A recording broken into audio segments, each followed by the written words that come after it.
Ganjar Pranowo dicuekin, Denny Siregar, Mbak Puan hati-hati loh. Pegiat media sosial Denny Siregar mengingatkan Ketua DPP PDI Perjuangan Puan Maharani untuk berhati-hati dengan Gubernur Jawa Tengah Ganjar Pranowo. Menurut Denny Siregar, Ganjar Pranowo adalah kader potensial. Jika dibiarkan, Ganjar bisa saja dilamar oleh partai lain. Mbak Puan, hati-hati loh, entar kader terbaiknya dilamar partai lain karena sangat potensial. Maaf, sekedar mengingatkan, tulis Denny Siregar di Twitter. Sebelumnya diberitakan, DPP PDI Perjuangan Jawa Tengah menyatakan berseberangan dengan Gubernur Jawa Tengah Ganjar Pranowo perihal elektabilitas Ganjar yang melejit jadi Capres 2024. DPD PDI Perjuangan Jawa Tengah dengan terang-terangan menyebut Ganjar Pranowo terlalu berambisi maju Nyapres sehingga meninggalkan norma kepartaian. Buntut perbedaan pendapat itu, Ganjar sebagai Kepala Daerah Jawa Tengah tak diundang dalam kegiatan pembukaan pameran foto Isai Marhaen dan foto bangunan cagar budaya yang dihadiri oleh Ketua DPP PDI Perjuangan Puan Maharani di Panti Marhaen, Kota Semarang pada Sabtu 22 Mei 2021 kemarin.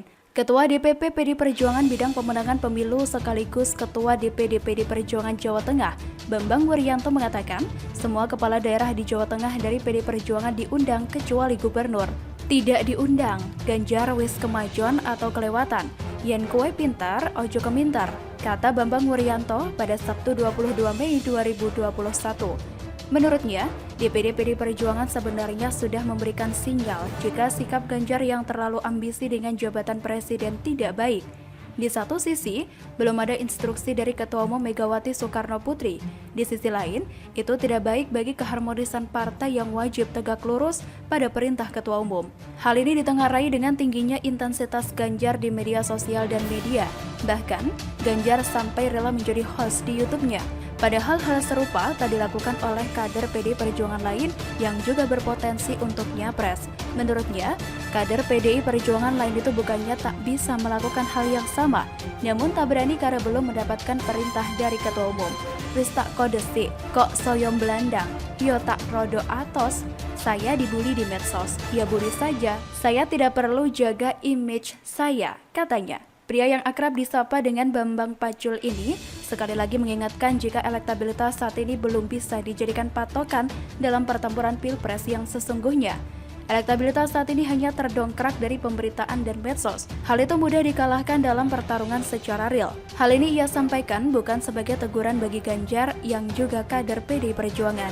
Ini bukan teguran, karena ia merasa lebih tinggi dari kita atau DPD PDI Perjuangan Jawa Tengah. Ia merasa yang bisa menegur hanya Ibu atau Ketua Umum Megawati Soekarno Putri, katanya. Saat ditanyakan apakah Ganjar sudah menyatakan terang-terangan akan nyapres, kalau dia menjawab, saya kan tidak mengatakan mau nyapres. Ya, kalau bicaranya pada tingkat ranting partai, ya silahkan. Tapi kalau dengan orang politik, ya pasti sudah paham arahnya kemana, tandasnya. Bahkan tokoh-tokoh potensial yang punya elektabilitas tinggi, seperti Ganjar Pranowo atau Ridwan Kamil hanya mentok sampai di sini. Ada beberapa pertimbangan kenapa Puan Maharani bisa diajukan sebagai capres untuk 2024 nanti. Bahkan, sudah digadang-gadang sebagai presiden setelah Joko Widodo. Cukup kuat juga, apalagi beliau putri dari Ketua Umum PDI Perjuangan Megawati Soekarno Putri. Belum lagi, posisinya saat ini sebagai Ketua Dewan Perwakilan Rakyat. Sejauh ini kegiatan-kegiatan beliau seperti sosial cukup tinggi. Kader PDI Perjuangan yang potensial ya Mbak Puan itu sendiri. Cukup kuat juga untuk maju di Pilpres nanti, ungkap dia. Putri Mahkota Puan jadi rebutan, ditulis oleh Anto Cahaya di siwar.com. Puan Maharani Naksatra Kusyala Devi atau biasa dikenal dengan Puan Maharani atau Puan, perempuan kelahiran 6 September 1973 di Jakarta silam. Perempuan yang berzodiak Virgo yang sangat kental dengan karakternya yang perfeksionis habis.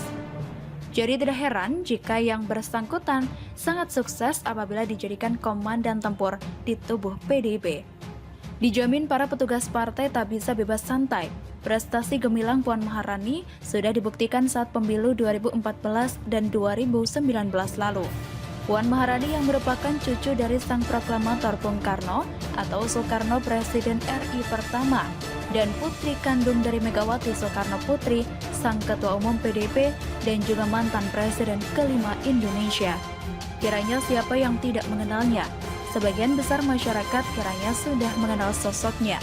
Perempuan yang oleh sebagian orang sering disebut putri mahkota, akhir-akhir ini cukup mendapat pusat perhatian. Hal ini berawal dari keputusannya tidak mengundang Gubernur Jawa Tengah, Ganjar Pranowo, dalam sebuah acara konsolidasi menuju pemilu 2024 di kota Semarang, ditambah sindirannya yang cukup pedas kepada Ganjar Pranowo. Sejak saat itu namanya di pemberitaan kian berkibar. Taubahnya Bambang Pacul Wuryanto, sang panglima tempur pemenangan pemilu PDIP. Ini semacam multi efek gara-gara Ganjar menjadi ikut tenar. Puan saat ini menduduki jabatan sebagai Ketua DPR RI yang sebelumnya sempat mencicipi kursi Menteri Koordinator Bidang Pengembangan Manusia dan Kebudayaan 2014 hingga 2019. Untuk prestasinya apa saat menjadi menteri, barangkali pembaca lebih mengetahuinya. Kalau menurut saya belum ada yang nendang. Untuk survei keterkenalannya sudah tak perlu diragukan lagi. Tapi sayangnya, kendati yang bersangkutan dikenal atau terkenal, akan tetapi tidak masuk tokoh yang menjadi pilihan responden sebagai tokoh yang diidolakan menjadi presiden. Justru hal ini berbanding terbalik dengan Ganjar Pranowo, Gubernur Jawa Tengah yang juga kader senior di Partai Demokrasi Indonesia Perjuangan, yang selalu masuk 3 besar di bursa Capres 2024 dari berbagai lembaga survei. Bersaing secara ketat dengan tokoh lainnya, Prabowo Subianto dan Anies Baswedan. Kendati demikian, Kemilau Puan Maharani sebagai putri sang Ketua Umum PDIP Megawati Soekarno Putri ini menarik partai lain untuk memindahnya sebagai calon presiden, dan seperti sudah bisa ditebak alurnya, partai yang meminang tersebut berharap ketua mereka menjadi calon wakil presidennya. Tak perlu pakar dan pengamat hebat untuk membacanya. Partai Demokrasi Indonesia Perjuangan adalah partai pemenang selama 2 kali berturut-turut di pemilu. Tahun 2014 dengan Jokowi sebagai presiden, kemudian tahun 2019 kembali bersama Jokowi menjadi presiden. Dengan mencetak angka yang cukup fantastis, di tahun 2014 Partai Demokrasi Indonesia Perjuangan menempati urutan teratas dengan 23.681.471 suara atau 18,95%. Sedang tahun 2019 tercatat memperoleh suara sebanyak yaitu 27.053.961 suara atau 19,33%. Nah, hal itulah yang menyebabkan PD Perjuangan terbilang moncer jika dibandingkan dengan partai lainnya. Bahkan nyaris saja ketentuan presiden threshold 20% tercapai. Melihat fakta-fakta di atas, tentu bagi partai lain PDIP seperti gula-gula, sehingga menarik minat partai lainnya dengan harapan dapat menyorongkan kader atau ketua mereka menjadi wakil presidennya.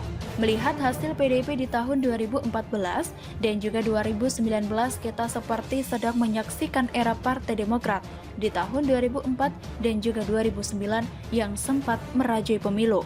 Namun sayang Partai Demokrat kemudian mulai terkikis dan ditinggalkan konstituen karena saat itu kadernya banyak yang pesta pora uang rakyat. Sudah tak terhitung banyaknya kader yang merasakan pengapnya penjara, gagal hat-trick bahkan sekarang terseok-seok di papan tengah. PDIP berkesempatan hat-trick pada tahun 2024 nanti jika tidak keliru dalam mengkalkulasi siapa tokoh yang dipilih menjadi presidennya. Jika salah memilih, tak menutup kemungkinan akan ditinggal para simpatisan.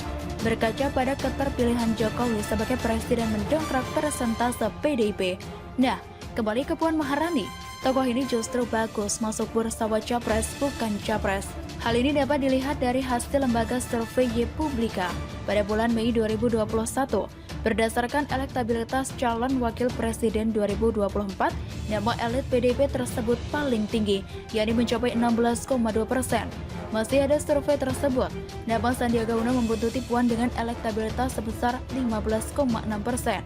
Dan Agus Harimurti Yudhoyono 10,1%, yang kesemuanya masuk bursa Capres 3 tokoh dengan nilai tertinggi. Hal ini tentu saja sangat kontradiktif sekali. Puan yang disanjung oleh partai lain justru laris sebagai Capres bukan Capres, yang hasil survei baru antara 0,5% hingga 2,5%. Apakah mungkin pemenang pemilu 2 kali secara berturut-turut akan mendowngrade dirinya? Hanya puas menjadi wakil presiden saja? Rasanya sangat kecil kemungkinan mengambil opsi tersebut, karena akan berpengaruh pada hasil PDP secara nasional di tahun 2024. Selanjutnya, kita akan tunggu drama berikutnya.